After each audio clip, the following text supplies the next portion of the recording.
says in there's a pasuk in Tehillim. It's called a horse when it goes, a man of war. When it goes to war, it doesn't take into consideration that it's going to be killed. It just tramples and it kills with its body. It's like without any sense. It's like an uncontrolled beast. That's what a horse is. That's what a man of war is. So the rider, the knight who rode that horse into battle, the horse was the weapon. So that's the reason. That's why a person, it means unkein seichel, without no intelligence. Okay. We left off over here in Samach Vov. We left off with Rashi. We had a story, Yanai HaMelech, where his mother was taken captive, and his father was a Kohen, and rabbinically, a woman who's taken captive, the presumption is that she was raped by the Goy, so therefore, she's a what? She's a Zona. She's not permitted to the Kohen. What happens if, despite that, a child is conceived from the woman afterwards? The child is a cholo, because a Kohen is not permitted to a Zona. So the question is, was Yanai's mother ever taken captive? So if she was taken, and Yanai himself, he officiated as a Kohen Gadol. So the Chachomim said to Yanai, he wore a tzitz, he wore the gold plate on his forehead. You must remove it. What you have is sufficient. Kesa Malchus should be sufficient. You don't need Kesa Kuna. You don't need the crown of Kuna. And he became enraged. He killed all the Chachomim. So what was the story? And the Gemara quotes a pasuk that they made an investigation whether she was or not, and it was Lo Nimtza Dover. They weren't able to verify whether the mother was ever taken captive. So was he a valid Kohen? Was he not a valid Kohen? That was the discussion. Raped, first by a goy, even a single woman. But a married woman, whoever rapes her, doesn't make a difference. Even though it's rape, she didn't consent.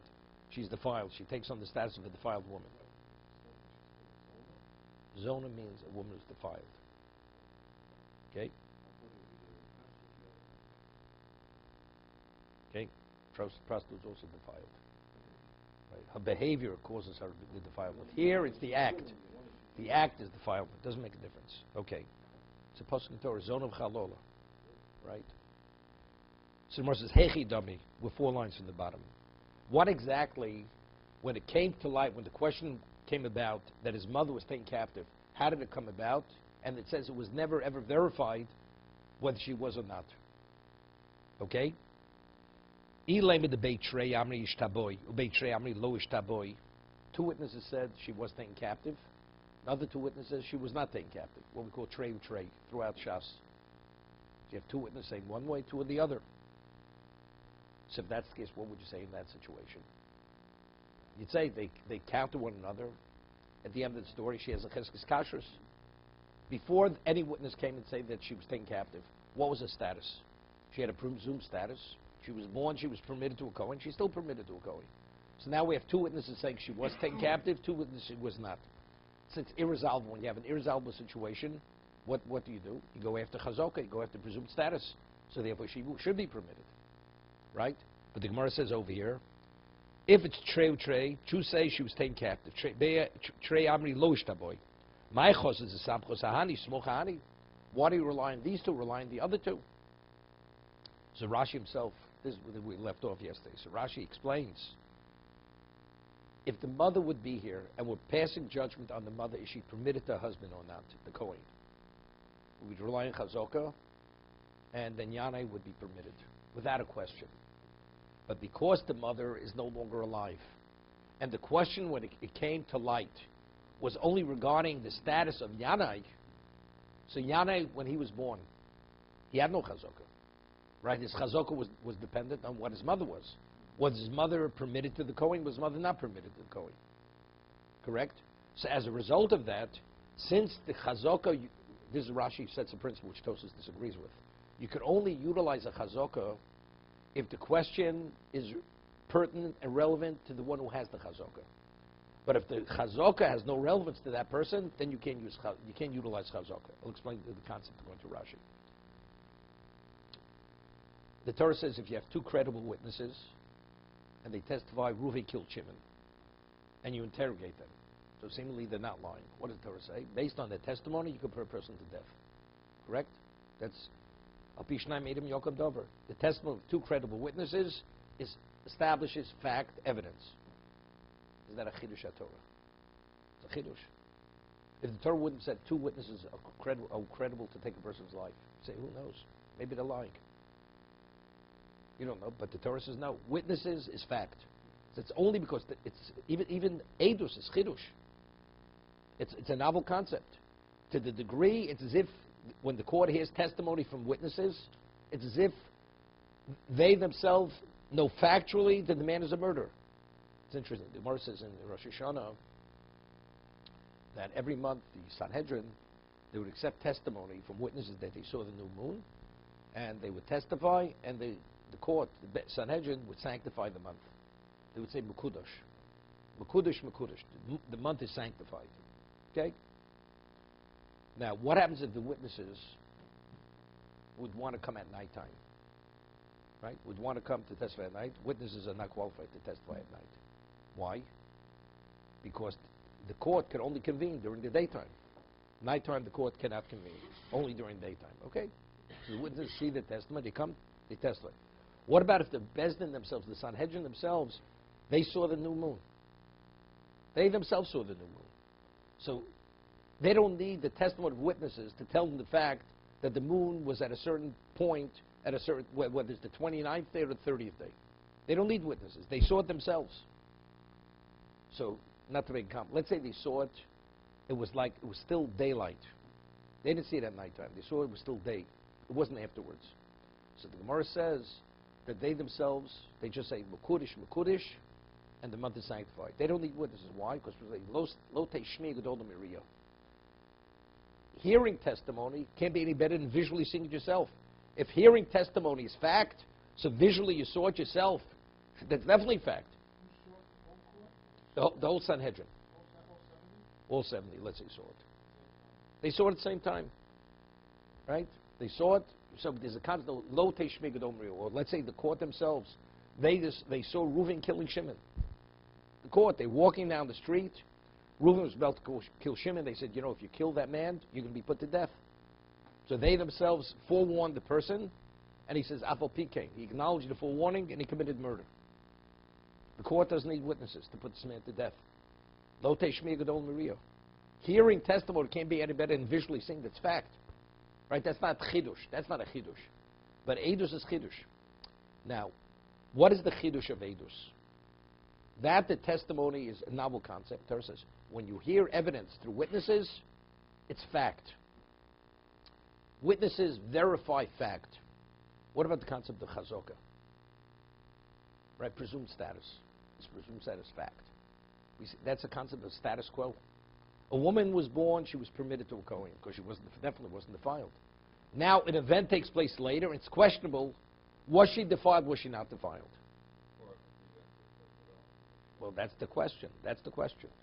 Right? There's reason to believe it did happen, but you're not sure. I'll give you an example. The Gemara says it's a mission in Ksubis. Tomorrow, just everybody know, we have a scene tomorrow morning, Ksubis. Just finishing Daf Yomi. The Gemara says in the first paragraph in Ksubis that if you have a woman lives in the community, and the majority of the community are Jews, and she's raped. She's raped. You don't know who the rapist was. So, it could have been a non-Jew, it could have been a Jew. She's raped by a Jew, she's permitted to a Kohen. She's a single woman. She's raped by a non-Jew, then she's considered defiled. She's not permitted to a Kohen. Okay? So the Gemara says, if the majority are Jews, she's permitted to a Kohen. If the majority are non-Jews, she's not permitted to the Kohen. What about it's 50-50? Okay? Okay. There's no such thing as majority rapists. Okay? I see you're learning from Moshe. We're going to talk about the enamel of the tooth soon. Okay? Okay, let's talk about I'm quoting the Gemara. Majority Jew, she's permitted. Majority non-Jew, she's not permitted. What about 50-50? 50-50. So it's a suffix. It's a question. So we have nothing to determine who the rapist was. You have no majority. So Gemara says she has a presumed status. When she was born, she was permitted to a Kohen, and it's an irresolvable question. Torah says you continue with that presumed status. She's permitted to the Kohen. That's chazaka. That we follow chazaka. What is the concept of chazaka? Presumed status. So there's a question what it means. What the understanding of chazaka is. Is it verification? It's not verification. We have no idea. Witnesses, at least, they tell us what they saw, and the Torah says you have a right to believe what they're saying. So that's understood. That's verification, as the Gemara said on the previous page. Edim's levrure. It's to verify. That is what testimony is. And it is verification. The chiddush is that you believe them, that they're reliable for verification. But chazaka, presumed status, is that a verification approach? Status quo. She was permitted. You don't know. Just continue. She's still permitted. Right? That's the way you would understand it. So, wait. I just want to bring this point. There's an argument in that case. Let's say she has a child from that rape. Is that child permitted? Let's say a daughter. Is that child permitted to a Kohen or not permitted to a Kohen? If she was raped, she was raped by a non-Jew, so then what is she? She's a zona. So what is she? She's a zona. So what is that? The child is what? Is a chalola, right? That child will not be permitted to a Kohen. So you say, look, is she permitted to a Kohen? Right? We say she, based on chazak, is permitted to a Kohen. What about the child? Is the child permitted? He said, of course she's. If she's permitted to, how could the child not be? How do you divide it? Split the two, right? If we've established she was raped not by a non-Jew, so if that's the case, the child's father's a Jewish father, and she was not defiled, but yet it's an argument to Gemara, right? Do we say as she's permitted, the child's permitted, the daughter, or we say no? Is man the machshaba lo machshaba bita? She's permitted, the child's not permitted. Now, how do you split hairs here?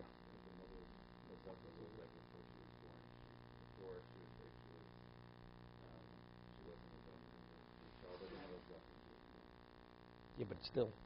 But here, so the question is, does the chazak of the mother transfer to the daughter? Does not transfer. So here it's not. Here we are ruling on the mother. Right? This is one and the same. The act which should have defiled us, we say she's not defiled. But yet regarding the daughter is not permitted to the Kohen. It's because it's a suffix. It's unresolved. And because it's unresolved, she's a suffix. Suffix the right l'chumra. When you're in doubt regarding a Torah law, you have to deal stringently. So just tell you how they explain it. So there's Reb Shlomo Hyman. He explains it this way. So Reb Kiveg on this also. Torah says you have a right to rely on chazaka. Is chazaka a din? These are his words. Or is it birur? Do we say it's just status quo? Torah says, look, it doesn't resolve the question. It doesn't verify what happened. Torah says, status quo, she was permitted until now, she continues to be permitted. Do I really know what happened? I have no understanding what happened. But factually, she has that status quo. The daughter doesn't have a status quo. Right? Because we don't know who the father of the daughter was. Was it a Jew or a non-Jew? And since it's a 50-50 question, we can't allow it to marry the Kohen. Or we say, no, the concept of chazaka is birur. Presumed status means the Torah says you deal with that as if factually it verifies that mother was not raped by a non-Jew. So if it's a verification, so if the mother wasn't raped by a non-Jew, then the daughter has to be permitted. So that's the question. Is it just a status quo? Status quo, the mother has a status quo. The daughter has no relevance to the status quo. Because even the mother may have been raped by a non-Jew. Torah says, but that's not... Because the girl doesn't have a chazaka. There's no status quo on the daughter. The daughter doesn't have a chazaka, so you can't say status quo. Our question is regarding the daughter. Who? What's the chazaka? No, the Gemara says you go after rov. You go after rov. No, Gemara says tinech mushloch. You find a child in the street, right? Make it a little more, interesting. On a doorstep, wrapped in a what's the name? A Tiffany blanket. Okay, you don't know is it a Jew or non-Jew? So the Gemara says you go after Rove.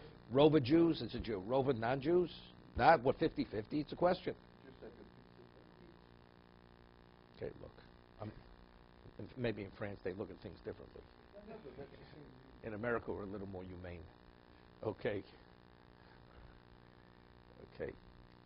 So that's the discussion. The one who says that she's permitted, the daughter's permitted, because the concept of chazaka is what? Is a verification.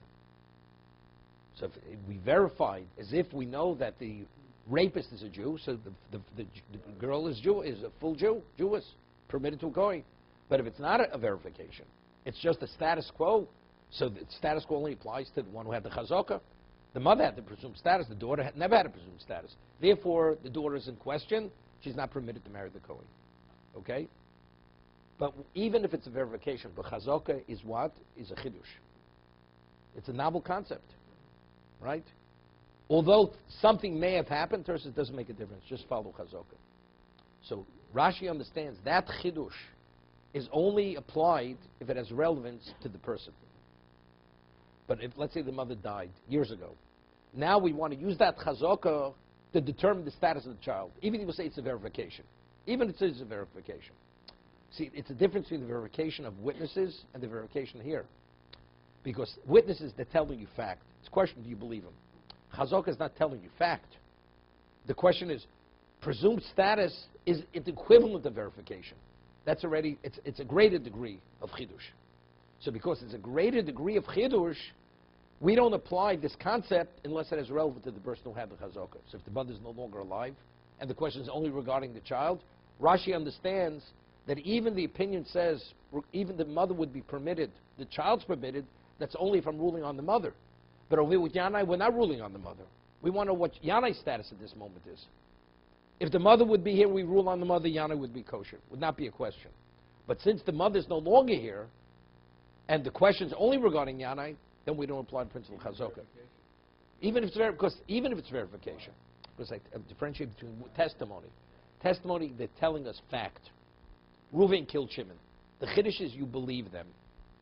The essence of testimony is fact. Yanai's mother was not bad. No, two witnesses she was captured.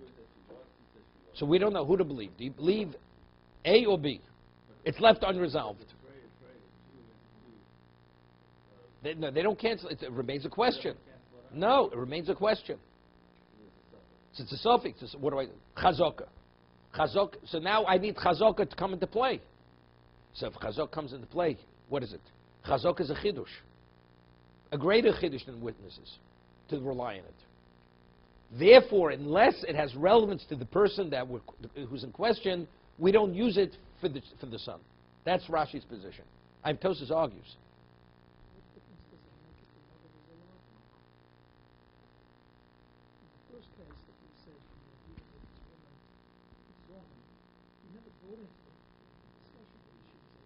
No, because definitely the question in Ksubas is speaking, do we allow her to marry a Kohen? No, it's the child of that rape at the same time.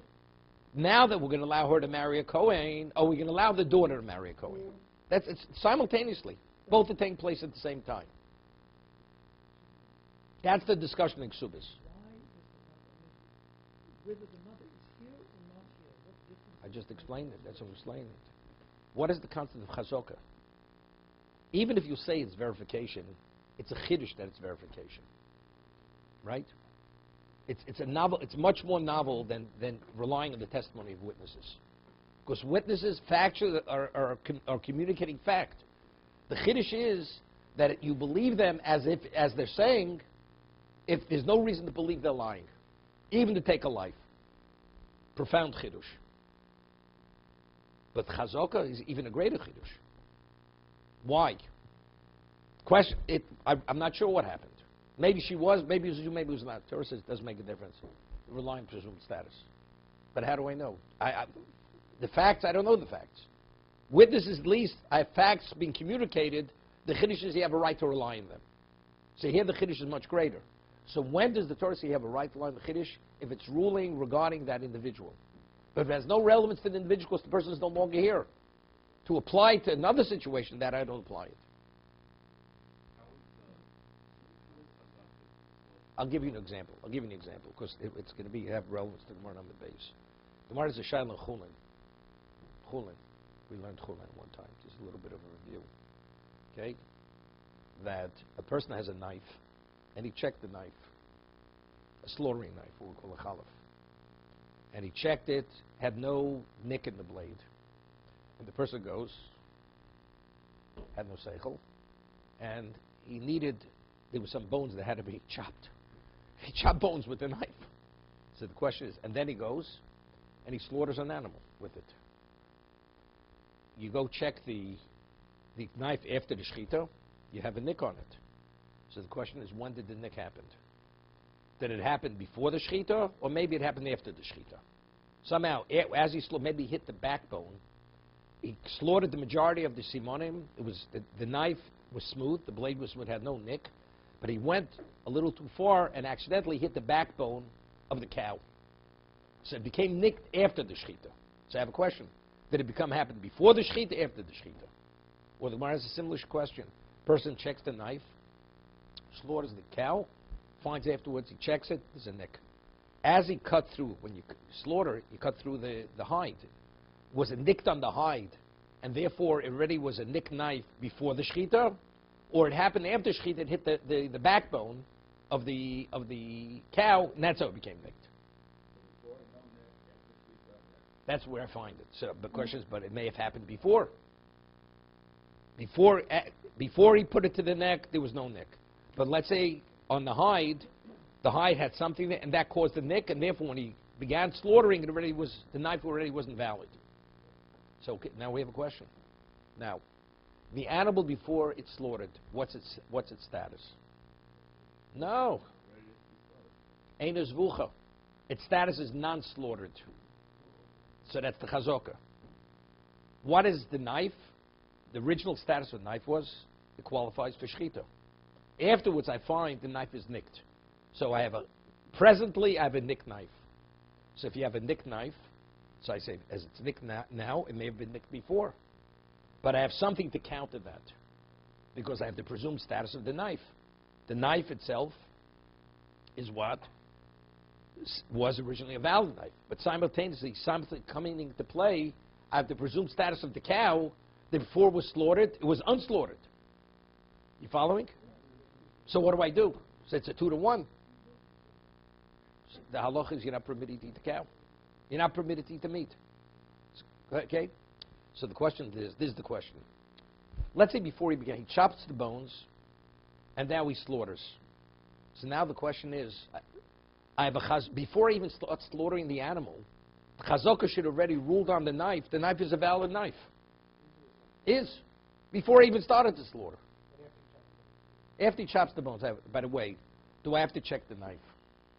Say you have no reason to check the knife. Chazaka rules that it's not a problem. It's not a problem.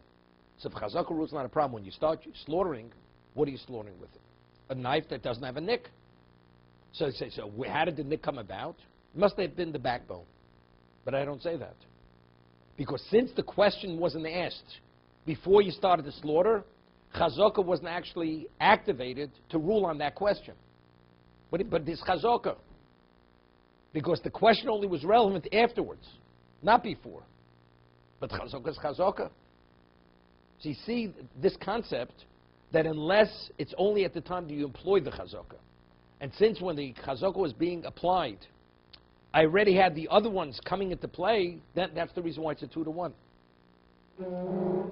What I'm saying now, in Yeshiva, this is a 3-week discussion. Okay.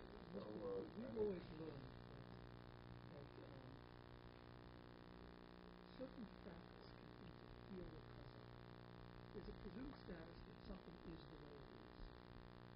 Now, what can interfere? So I would say that if the man chopped the bones with his knife, that's a strong enough act to interfere with chazaka. I no longer can apply the chazaka to this knife. But the Gemara discusses it. Because, that was a significant interruption. Correct. Could be. So I don't have to come to all these other concepts. The chazaka has been breached. I no longer have chazaka in this case. but the Gemara does discuss it. The Gemara has the question. Say it's been breached so severely, you can't even consider the original assumed status.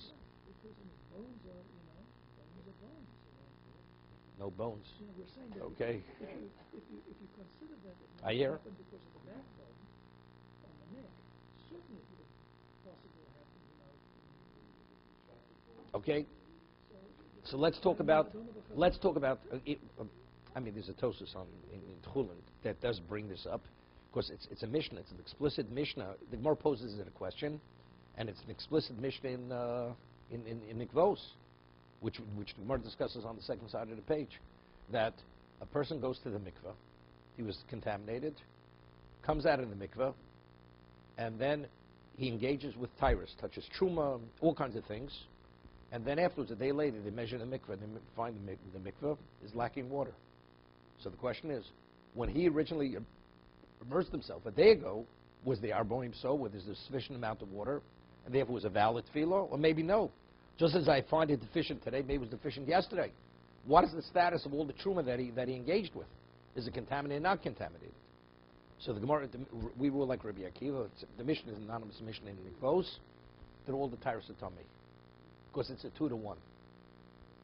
The two is, he himself originally was contaminated. I have a present chazokah of the mikveh that it's deficient. Right now, and I'm not sure when it happened. It may have been now, it may have been before. So normally, the before count as the now. But I have another chazokah mikor, I have his original status that he was contaminated. So therefore, 2-to-1, we say it's contaminated. So what's the Gemara poses a question with the bones. So we should say it's obvious. I'm just saying, but that's the discussion.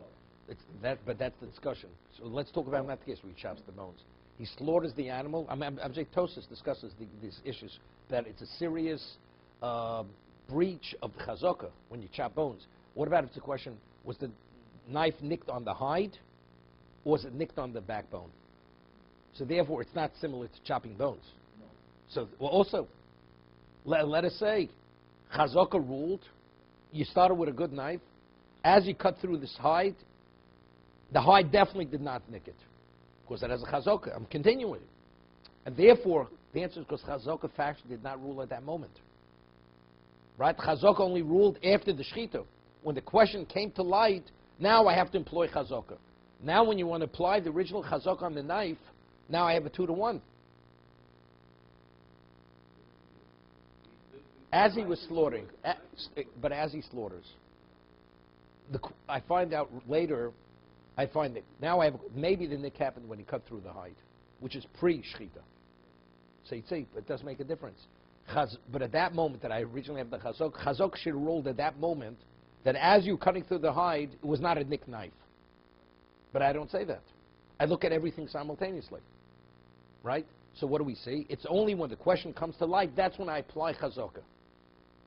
Right? But what you see there, you don't, Rashi is saying much more than that. But at least over there, it's after fact. Rashi says, unless it has relevance to rule, I don't rule. Right? The mother's not here. When I'm not ruling on the mother, I can't use that chazokah for yanai. That's, Rashi's introducing this new chiddush. That's already... No, because there the ruling has relevance to the cow. Is the cow kosher or is it not kosher? After, but the question never came to light. No, but there the question never came to light. Until you finished the shechita, the question didn't come to light. It's only because you found the nick afterwards. Otherwise, there's no question. Let's say the knife would have gone lost. Regular shechita knife goes lost. Would I question maybe it was nicked on the hide? I don't. There's not even a question.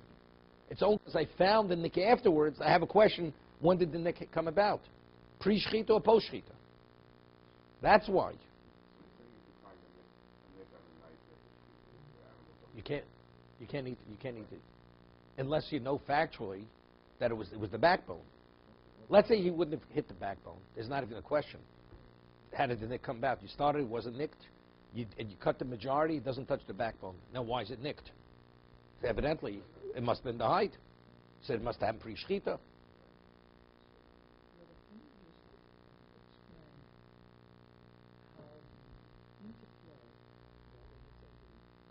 difference between breach of chazak vis-a-vis suffered derisive.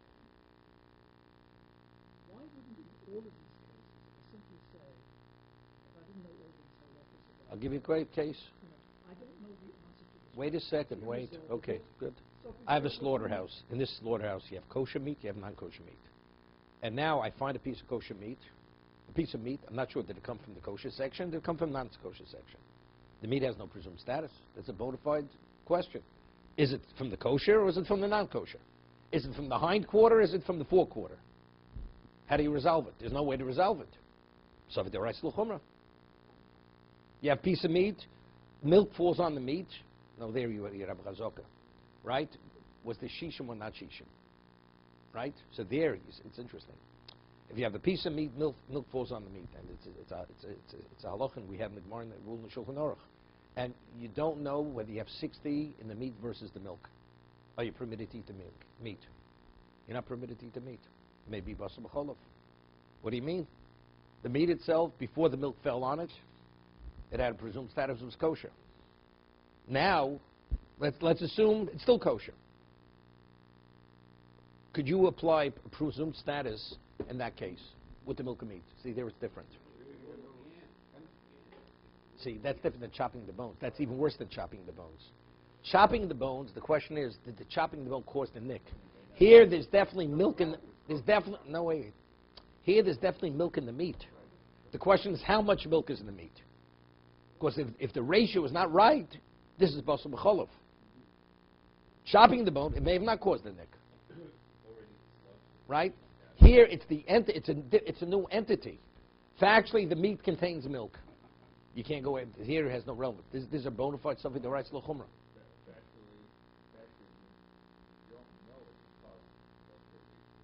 No, there's a difference. Here, we don't know if there's a nick. No, but you know there's milk in the meat. No, it's a greater breach on the reality. Here's a change of reality. There, the question is, did the bone change the reality of the knife? Here, the reality of the meat, it's no longer the same condition. Right? The meat contains the milk. Andrew, you wanted to ask something. Go ahead.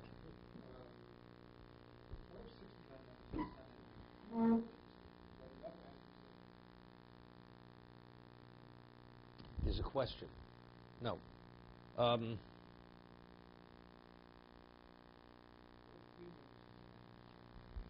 If three members of Sun, seemingly, let me tell you what it says. I didn't want to go there. It's complicated. The Mishnah says if they saw it at nighttime. So because they themselves cannot convene as a bezna at nighttime, the source of the information couldn't be presented in court as a Sanhedrin. Could not. No, then it says you take three of them, and they will testify before the others. So they're, the ones who are listening are not listening as Adam. Right. But if during the daytime, right. But during the daytime, it says if they saw it, they could just, they themselves say the name of Kodesh. It seems to be the whole Sanhedrin. That seems to be from the Gemara over there. The whole idea is Lo Teshmiya Gedorim Riyah. That's only if the Riyah is, you could rule on that at this moment. When you saw it, you couldn't rule on it. Then you have to come as witnesses. Seemingly, you have to come as witnesses. Well, anyway, you have to come. Anyway, the ruling of Mekudesh has to be during the daytime. Yeah, of course, they can't say Mekudesh at night. The statement Mekudesh is a ruling of Bezdin. Bezdin can't rule at night. That's how Lochin. This woman, where you have the training show. So right now, the foreman, we're coming to a ruling. This woman is standing before me. The woman's here. The woman says she wants to get married to a Kohen. And the question is before me. So, I have a real question. You're resolving the question. Correct. And I'm dealing with a Torah. Correct. So why don't I simply say, Sofas the rice of the Kohen? She has a chazaka. No, I know, but why? Why don't That's always the chazaka. She has a presumed status. Before these witnesses came into court, was she permitted to a Kohen? Yes. Now the question is, does she retain that status? You're answering the question as if I know the Well, of course, See over here, the Torah says, Sofet Deraisa L'chumra. not in this case. No, but that's what the If Torah you have no chazaka, you say Sofet Deraisa L'chumra. You have no way to resolve a mechanism, you say Sofet Deraisa L'chumra. What about if you have rove? A piece of non-kosher meat falls into a mixture of others. Sofet Deraisa L'chumra. So I say, by the way, rove. We're going if you don't know rove, but there is a rove. Factually, there's a concept known as majority. Majority subsumes. That's the end of the story. In other words, you would say Sofet Deraisa L'chumra unless you have another Torah concept Correct. that can resolve it. Correct. And that concept is chazaka. And that concept is chazaka or rove. Or rove, correct. Probability. Well, that's rove. Is chazaka rooted in the pasuk? Yeah, it's based on the pasuk. We learn from the Goyim. We mentioned this. Yeah, Gemara Chulin cites the source. Rabbi, I have another question regarding Yeah. regarding the defiled woman. Yeah. If she is defiled by a Jew, She's not defiled. She doesn't have a defiled state. no. So why does the Gemara make the difference between a Jew and a non-Jew? I mean, she's defiled. Why, if amid milk falls on milk, on a piece of meat, it's not basar b'cholev? And why, if cow's milk falls, why is it? Because the Torah is lo slash v'li b'chalev imo, right? Because it's chalev imo. The Torah, these are based on psukim. These are verses. A non-Jew defiles, a Jew doesn't defile. The Gemara, it's a Gemara later we're going to have in the kiddushin. If a man is able to marry a woman and it'll be a permitted relationship, that act of cohabitation does not defile the woman. If he cannot marry the woman, like a mamzer, what about if a mamzer would have a relation with a regular woman? She's not permitted to marry a Kohen because it's a forbidden relationship, Right. even though she's a single woman. That I understand. So, Goy, you don't understand. The kiddushin doesn't even take effect. If a non-Jew wants to marry a Jewish woman, she married him. She's not married to him because it's not a permitted relationship. So she's defiled. The 50-50 case where the rose aren't quite as large as the how does that work? 50-50? 50-50. That's exactly it. I have a question. I have an irresolvable question. Was it a Jew or non-Jew? Is she still permitted to the Kohen? Chazaka says she's permitted. Normally we say that the rose will be There's no rove. But there's no rove. So it's a 50-50. so the rose goes away. There's no rove. It's not the rove goes away. There is no rove. If there's a rove, she's not permitted. Rove non-Jews. So the rapist, the presumption is she was a non-Jew. To be continued.